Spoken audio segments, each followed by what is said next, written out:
नौजवान साथी, मातृशक्ति, आप सभी को मैं यादविंदर शहीद भगत सिंह परिवार की तरफ से जय घोष करता हूं। भारत माता की, भारत माता की। और जैसा कि आप सब जानते हैं, 9 महीने से ज्यादा समय हो गया है दिल्ली की सरहदों पर हिंदुस्तान के असली वारिस यानी किसान मजदूर अपना हक लेने के लिए बैठे हैं। तो एक बार उस एकता का भी जय घोष करेंगे। मैं कहूंगा किसान मजदूर एकता, आप लोग कहिएगा जिंदाबाद। किसान मजदूर एकता, किसान मजदूर एकता। और आप सब जानते हैं, जैसे कोई भी लड़ाई, कोई भी संघर्ष जब लड़ा जाता है तो वो हमेशा बलिदान मांगता है। और इस किसानी संघर्ष में भी, आजाद हिंदुस्तान के इस किसानी संघर्ष में हमारे कई किसान भाइयों ने अपने प्राण कुर्बान किए हैं। एक बार उनको भी याद करेंगे। मैं कहूंगा शहीद किसान योद्धा, तो आप लोग कहिएगा अमर रहे। शहीद किसान योद्धा, शहीद किसान योद्धा, शहीद किसान योद्धा। मेरे से पहले वक्ताओं ने और कलाकारों ने अपने गीत, अपने विचारों के माध्यम से आपको भगत सिंह जी के बारे में बताया। एक बात आपसे कहना चाहूंगा, 23 मार्च सन 1931 को भगत सिंह जी, राजगुरु सुखदेव जी को शाम के वक्त चुपके से फांसी दे दी गई थी। फांसी का समय 24 मार्च तय किया गया था। अंग्रेजों को डर था कि कहीं 24 मार्च को तय समय पे अगर हम फांसी देंगे तो भगत सिंह जी को छुड़ाने के लिए भारतवासी इकट्ठे हो जाएंगे। तो चुपके से 23 मार्च को शाम को भगत सिंह, राजगुरु सुखदेव जी को फांसी दे दी गई। और तो और उनके पार्थिव शरीर कहीं भारतवासियों के हाथ न लग जाए, उनकी लाशों के छोटे छोटे टुकड़े कर दिए गए थे। फिर लाहौर में बोरी के रास्ते से, लाहौर जेल से एक नाली से निकालकर सतलुज नदी के किनारे फिरोजपुर में, जो अब पंजाब हिंदुस्तान में है उसके हिस्से में, जैसे एक बॉर्डर है अटारी बॉर्डर अमृतसर का, ऐसे ही पंजाब में एक और बॉर्डर है हुसैनी वाला, जहां पे भगत सिंह जी, राजगुरु सुखदेव जी का अंतिम संस्कार किया गया था। अपने जीवन काल में एक बार उन बच्चों को वहां पे जरूर ले जाना, जहां पे डर के मारे अंग्रेजों ने उनकी छोटे छोटे लाशों के टुकड़े करके जहां पे जला रही थी। अंग्रेजों को लग रहा था कि हमने हिंदुस्तान से शहीद भगत सिंह को खत्म कर दिया है, हमने हिंदुस्तान की यादों से भगत सिंह को मिटा दिया है, समाप्त कर दिया है। पर आज ये 28 सितंबर 2021 हरियाणा का जिला करनाल, जिसकी पावन धरा गांव बक्सीना, ये जवाब देता है उस लंदन की जालिम हुकूमत को और सभी जालिम हुकूमतों को कि हमारा भगत सिंह आज भी जिंदा है, तब भी जिंदा था और हमेशा हमारे दिलों में जिंदा रहेगा। ये प्रतिमा स्थापित करना उसका एक मिसाल कायम करती है। मेरा ये मानना है कि शहीद आजम भगत सिंह जी का मैं कोई अकेला वारिस नहीं हूं, आप सब भी उनके वारिस हैं, आप सब भी उनके वंशज हैं। और सच्चा वारिस वंशज वही है जो हमारे देश के लिए, हमारे समाज के लिए कुछ अच्छा करेगा। बहुत सारी बातें आपको भगत सिंह जी के बारे में बताई गई है। मैं उनसे 2-3 पीढ़ियां आपको और पीछे लेके जाता हूं। भगत सिंह जी के परदादा सरदार फतेह सिंह, महाराजा रणजीत सिंह, आपने नाम सुना होगा। उनकी फौज के अंदर जर्नैल हुआ करते थे, यानी सेनापति हुआ करते थे। जब हमारे देश में मुगल काल आता तय हो गया था, तो महाराजा रणजीत सिंह के साथ वो संघर्ष किया करते थे भगत सिंह जी के परदादा सरदार फतेह सिंह। उसी तरह भगत सिंह जी के दादाजी अर्जुन सिंह, अभी हमारे से पहले आचार्य जी गए हैं, आर्य समाज की स्थापना करने में उत्तर भारत में सरदार अर्जुन सिंह यानी भगत सिंह जी के दादाजी का अहम भूमिका रही, यानी मेरे परदादा जी की। उनका यज्ञोपवीत भी महर्षि दयानंद जी ने किया था। उसी तरह सरदार अजीत सिंह जी के बारे में बताता हूं, जिन्होंने एक लहर चलाई थी, पगड़ी संभाल रखता। 1909 में इसी तरह के काले कानून हिंदुस्तान पे थोपे जा रहे थे। एक तो गन्ना किसानों के ऊपर, यानी किसानों के ऊपर लगान 7 गुना कर दिया गया था। ताकि इतना लगान, इतना कर उन पे डाल दिया जाए, वो बेबस हो जाए अपनी जमीनों को अंग्रेजों को बांटने के लिए या बेचने के लिए। और तो और ये पाबंदी लगा दी कि कोई किसान अपने खेत में पेड़ नहीं काट सकता, कोई किसान अपने खेत में कोई पशुओं को रखने के लिए झोपड़ी नहीं बना सकता। और तो और अगर किसी किसान का बड़ा बेटा मर जाता है, किसी कारणवश वो मर जाता है, तो अंग्रेजी हुकूमत 24 घंटे का नोटिस देके उससे वो जमीन हथिया लेगी। तब भगत सिंह जी के चाचा जी अजीत सिंह यानी मेरे परदादा सरदार अजीत सिंह जी, आप मेरे सर पे पगड़ी देख रहे हैं, यहां पे भी बुजुर्गों ने पगड़ी बांधी हुई है, नौजवान भी आज पगड़ी बांध के यहां आए थे। पगड़ी हमारे हर हिंदुस्तानी का सर का ताज होता है, चाहे हम किसी भी धर्म से आते हो, किसी भी जाति से आते हो, इसको हम अपना ताज, अपना अभिमान का चिन्ह मानते हैं।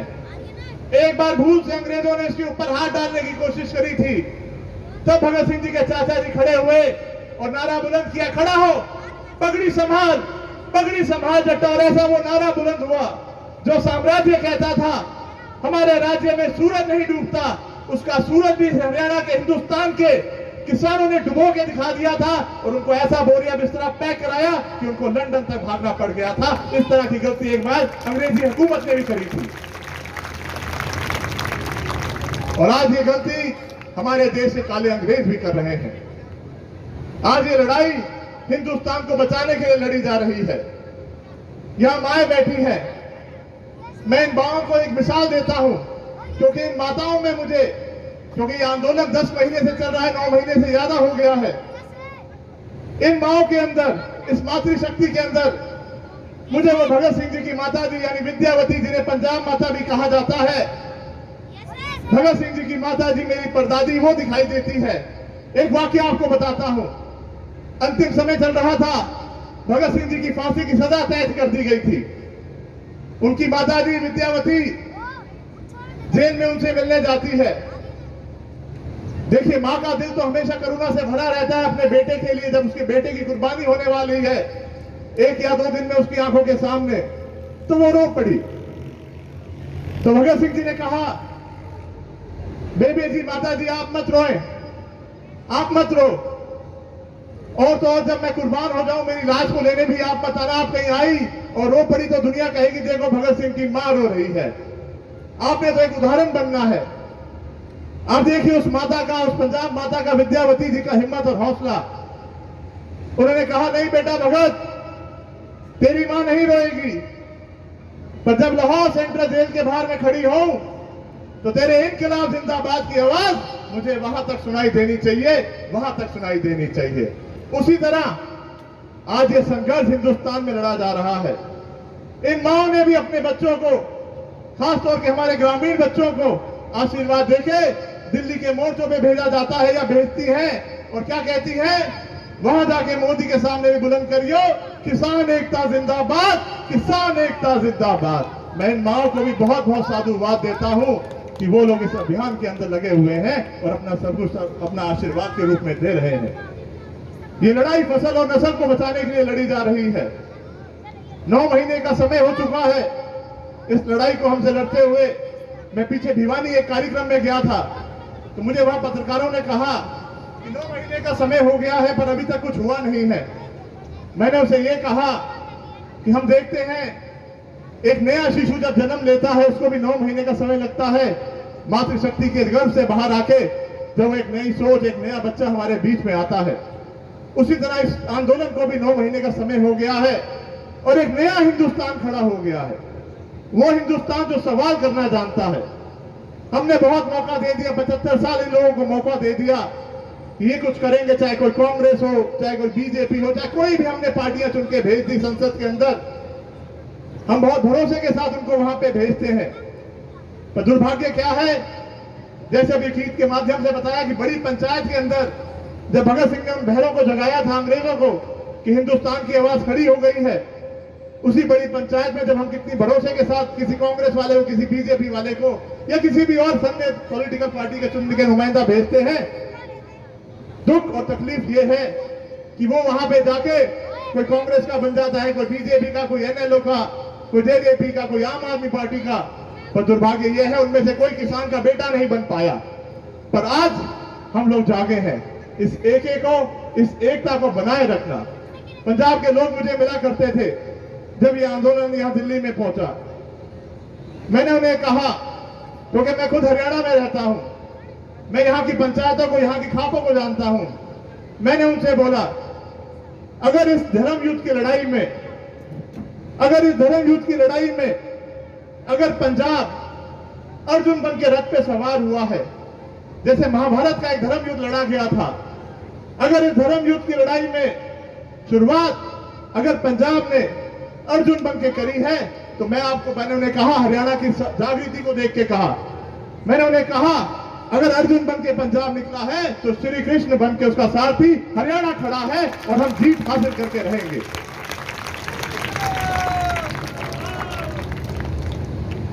मैं आपके बीच में बहुत प्यार और उम्मीद से आया हूं। बहुत गर्व महसूस होता है जब मैं हरियाणा में कहीं पे भी जाता हूं और जब मुझे लोग कहते हैं कि यादविंदर सिंह, क्या तुम्हारा गांव, क्या तुम्हारा घर हरियाणा में गढ़सीना है? तो मैं उन्हें कहता हूं, हाँ, गढ़सीना मेरा घर है।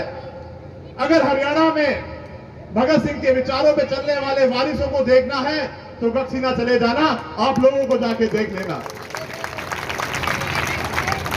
सच में बहुत गर्व होता है जब हर कोई मुझे कहता है कि आपका गांव गढ़सीना है, गढ़सीना है। तकरीबन 10 साल पहले आने का यहां मौका मिला था, तब भी आपसे बहुत प्यार और अपनापन लेके गया था और वो यादें अपने घर में जाके अपनी माता जी को भी बताई थी।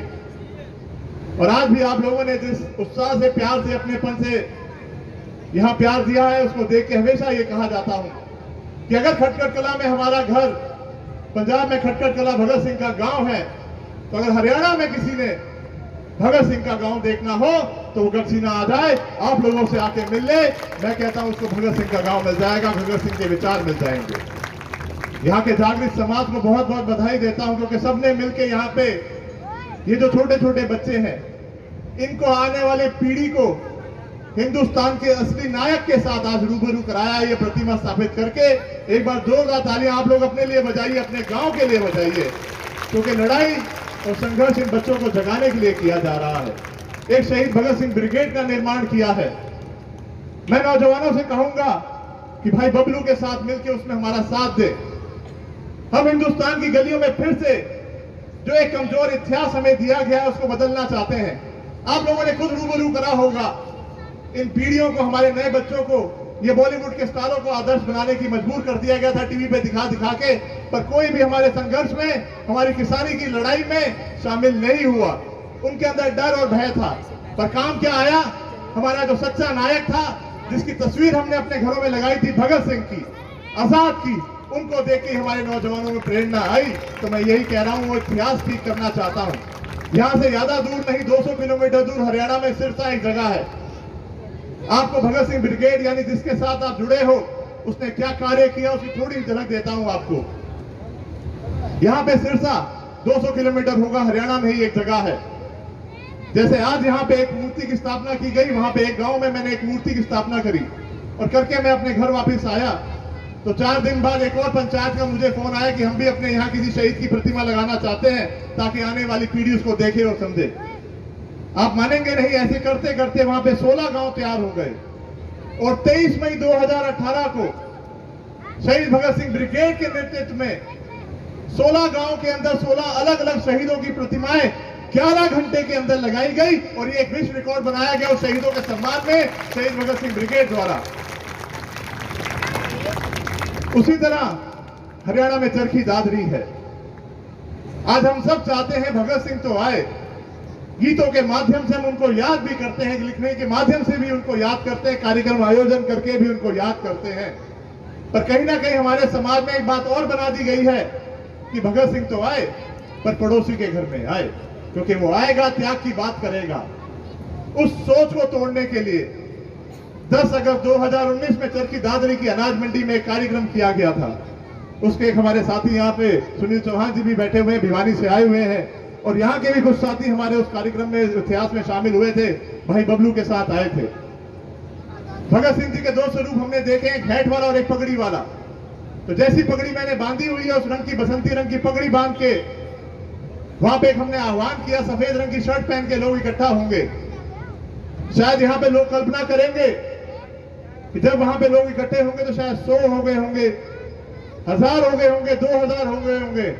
नहीं, 10 अगस्त 2019 चरखी दादरी के अंदर मैं बनूंगा भगत सिंह करके नारा लेते हुए कोई 100 2000 नहीं 20,000 युवा खड़ा हो गया था ऐसी पगड़ी बांध के कि मैं वो भगत सिंह हूं जिसको 70 साल से मां भारत की ढूंढ रही है, उसकी सेवा करने के लिए मैं आगे आया हूं। इस जागृति को बनाए रखना है। मैंने यहाँ की खापों को देखा है, इसी का अध्ययन करके आपसे भरोसे से, क्योंकि आप लोग मेरे अपने हो, तभी ये बात आपके बीच में रख रहा हूं कि इतिहास मनुष्य की रीढ़ की हड्डी के समान है, उसको खोखला और कमजोर नहीं होने देना चाहता। हरियाणा क्यों नहीं एक उदाहरण बन सकता पूरे हिंदुस्तान के लिए? उस प्रयोगशाला के लिए, उस साथ के लिए आपका, उस अभियान के लिए, उस संघर्ष के लिए आपका साथ चाहता हूं। नौजवानों से कहूंगा कार्यक्रमों में शामिल हुआ करें। गढ़सीना में तो होता ही है, हरियाणा में हम कहीं और भी करते हैं। आपका और मेरी तो जिम्मेवारी और बन जाती है, क्योंकि कुदरत ने आपको और मेरे को उस कुंबे में पैदा कर दिया है जिसमें हमने भगत सिंह जैसा नौजवान, जो पूरे विश्व में एक मिसाल है अन्याय के खिलाफ लड़ने का, तो हमारा तो दायित्व दुगना बन जाता है कि हम पूरी दुनिया का उसके साथ नाता जोड़ें, अपने उस पूर्वज के साथ। तो मैं आप लोगों से यही कहना चाहूंगा, कभी भी प्रोग्राम हुआ करे तो आप लोग भी बढ़ चढ़कर उसमें साथ दिया करें अपनी युवा तपिश के साथ। क्योंकि कहते हैं ना, वो जो गुलाम इतिहास हमें दे रखा है कि वो कौम ही क्या जो गुलामी की जंजीरें ना तोड़ सके, वो कौम ही क्या जो गुलामी की जंजीरें ना तोड़ सके, और वो जवानी ही क्या जो दी हुई दुश्मन की चुनौती ना मोड़ सके। उस चुनौती को लोगों ने स्वीकार किया था।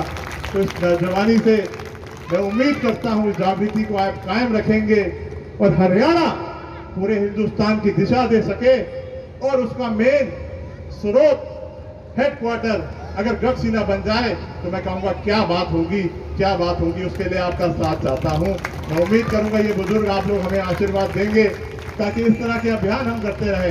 तो इस प्रयास में हम लोग लगे हुए हैं, और इस किसानी लड़ाई में चाहे हमारी 5-5, 6 पीढ़ियां पहले भी संघर्ष करती रही है, अब भी आपके साथ खड़ा हूं। आखिरी सांस तक भगत सिंह परिवार इस किसानी संघर्ष में फसल और नस्ल को बचाने के लिए, क्योंकि देखिए अब फैसला हमने करना है, किसी और ने फैसला नहीं करना है। हमने फैसला करना है कि हमने अदानी अंबानी का गुलाम बनना है या इस भारत माँ का बेटा बने रहना है। इस लड़ाई में हमने इसलिए आगे आना है, तो उस भारत माँ का बेटा बना हमने रहना है। किसी की गुलामी हमने पहले भी नहीं सहन करी थी, अब भी नहीं करेंगे। ये धरती के हम लोग मालिक हैं और इसके मालिक बन के रहेंगे। तो इस अभियान में हमेशा आपके साथ तन मन धन हर तरह से भगत सिंह परिवार खड़ा है, यादविंदर सिंह खड़ा है। आपने मुझे यहाँ बुलाया, प्यार दिया, मान सम्मान दिया, उस यादों को अपने साथ लेके जाऊंगा। और आप सबका बहुत बहुत धन्यवाद करता हूँ, आपने मुझे यहाँ प्यार दिया। धन्यवाद आप सब मातृशक्ति और बुजुर्गों का।